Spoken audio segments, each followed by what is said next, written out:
Welcome to the Sophisticated Stance Podcast, brought to you by the Sophisticated Stance Network. I'm your host, Leroy Glover, and today we're embarked on a journey to refine our demeanor and presence. In this episode titled Mastering a Calm Demeanor and Dignified Presence, we'll delve into the art of maintaining composure and radiating dignity in all walks of life.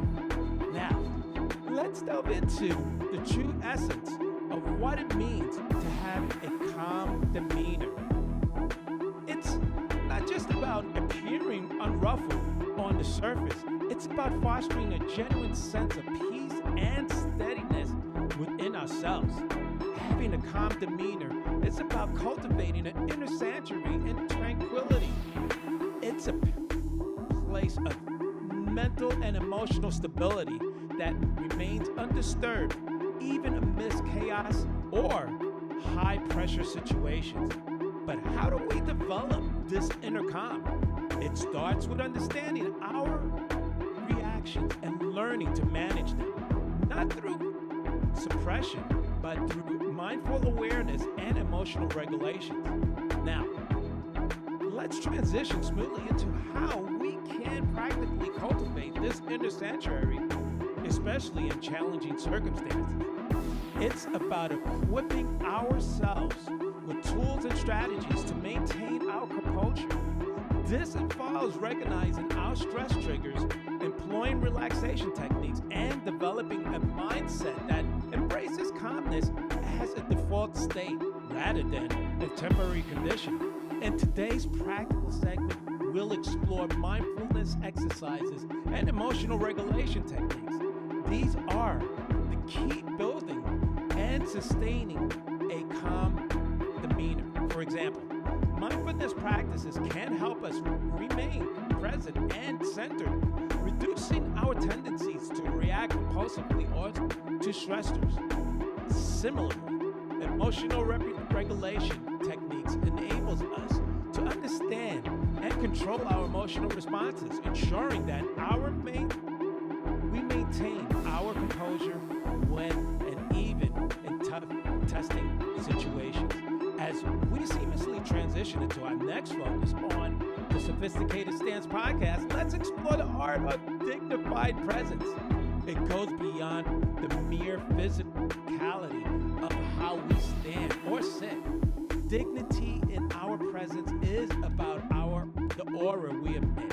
It's an embodiment of confidence and respect, and a certain gravitas in how we conduct ourselves. The aura we emit. Now, dignity is often perceived as an aura or intangible quality that surrounds a person. This aura is a combination of self-assertiveness, serenity, and a sense of purpose that others can't sense even without direct interactions.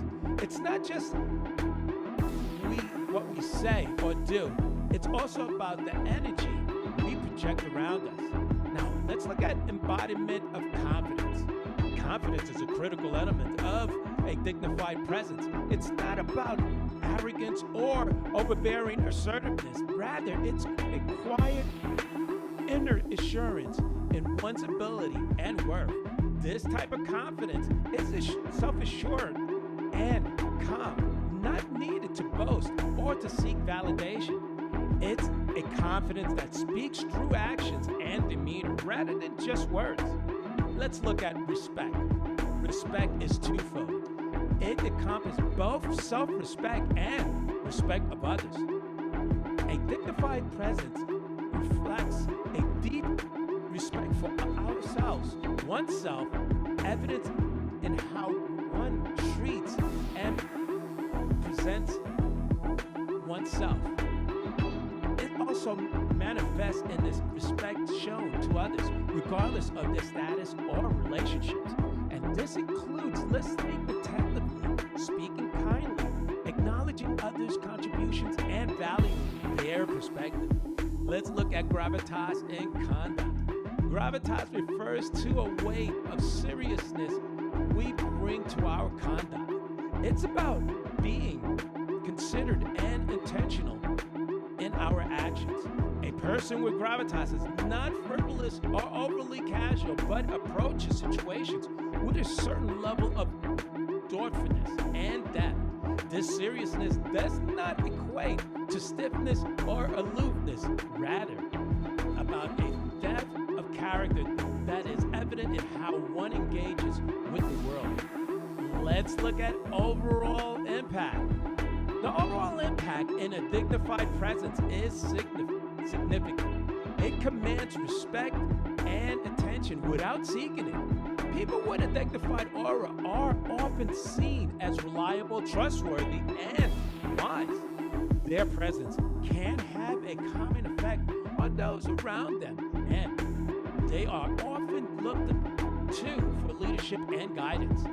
Dignified presence, therefore, is an harmonious blend of self-confidence, respect, both self and others, and gravitas. It's a way of carrying oneself and communicates a deep sense of self-awareness, maturity, and consideration for the world and people around.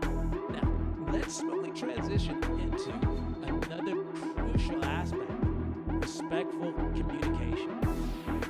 This is more than just choosing the right words. It's about the tone, the timing, and the intent behind your communication. Respectful communication is key to building and maintaining positive relationships, both in personal and professional settings. Now, let's look at beyond choosing the right words. Respectful communications extends far beyond the mere selection of appropriate words. It encompasses the entire spectrum of conveying a message. It's not just about what is said, but how it's said that matters. This includes the choice of language that is sensitive to the listener's feelings and perspectives. Let's look at tone of voice. The tone of voice and the tone used in communication is crucial. A respectful tone is neither condescending nor aggressive. It conveys sincerity, openness, and a willingness to engage in a meaningful dialogue. The right tone can make the difference between a message that is well received and one that is met with defensiveness or misunderstanding. Timing. Let's look at timing. Timing is communication is often as important as the message itself.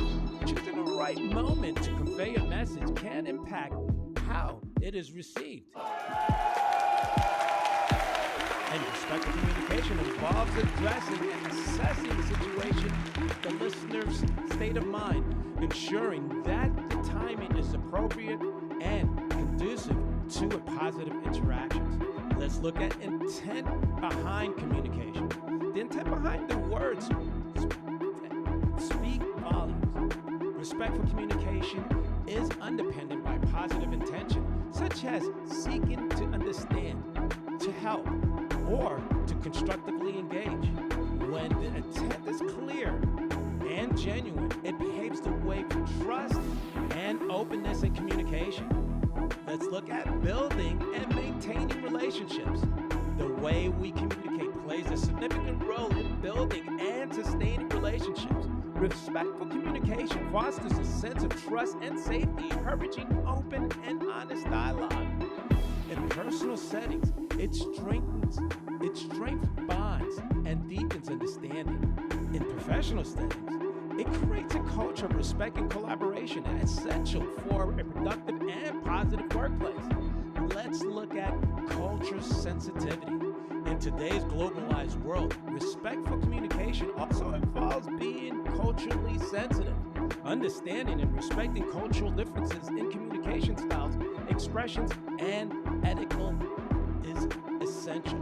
In summary, respectful communication is the multifaceted skill involving the right choice of words, tone, timing, and intent. It's about communicating in a way that respects and values the recipient, fostering positive and constructive interactions in both positive and professional realms. Moving on to the next aspect, the practice of etiquette.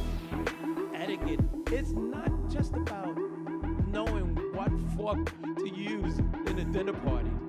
It's a comprehensive approach to interacting with others with grace and consideration. From everyday mannerisms to formal settings, practicing good etiquette is a vital sign of dignified presence. It shows a respect for others and for social context you are in. Now, let's look at etiquette behind table manners. While often associated with dining, etiquette, the concept extends much further. It encompasses a wide range of social interactions and settings.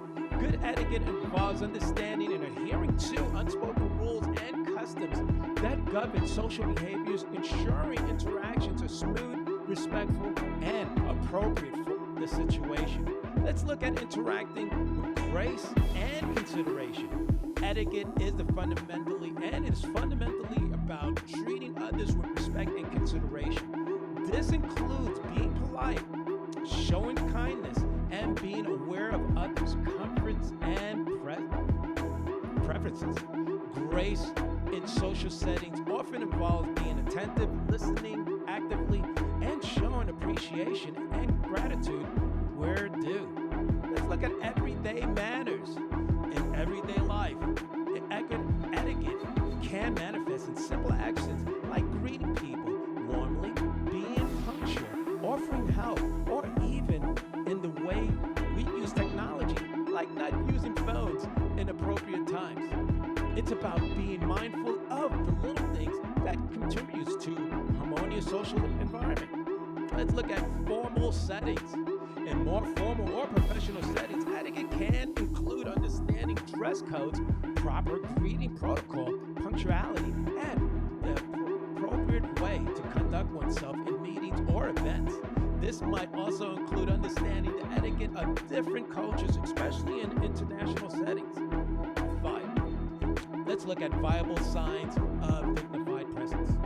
Good etiquette is often a reflection of a partner's upbringing, a person's upbringing, education, and their respect for themselves and others. It can signify influence how a person is perceived, often being a marker of a dignified and sophisticated individual. Let's look at respect for social content. Understanding and adapting to different social contexts is critical aspects of etiquette. This involves recognizing and responding appropriately to culture, situational, and recreational nuisances that of each content. Let's look at evolution of etiquette. While the core principles of respect and consideration remain constant, the specifics of etiquette can evolve over time and vary across cultures. Staying informed and adaptable is key in practicing good etiquette. In essence, etiquette is about creating positive interactions through respectful and considerate behavior. It comprehends approaches to social interactions and enhances one dignified presence and fosters respectful and harmonious relationships in both personal and professional spheres.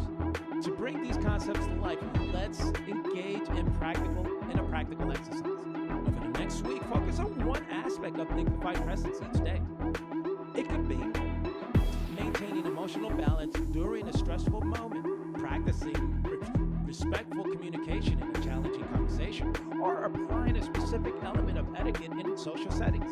Reflect on these exercises and experiences and notice how they impact your interactions and self-perception. For those looking to dive deeper, I recommend a curated or listed books on poise and emotional control. These resources will provide further insights and techniques to refine your posture and demeanor. Thank you for joining us on this journey to cultivate calmness and dignity. Tune in to the next episode of the Sophisticated Stance Podcast for more insights into refining your personal presence. Until next time, remember, sophistication is not just an act, it's a stance.